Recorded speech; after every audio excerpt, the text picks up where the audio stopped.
So I'm actually journaling right now while doing my push-up 30 per day for so mostly I took care of my brother, my mother, 9, 10, and after doing that I took a lot of chores here in the house and doing my schoolworks.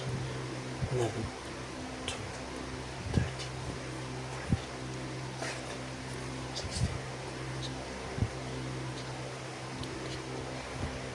20.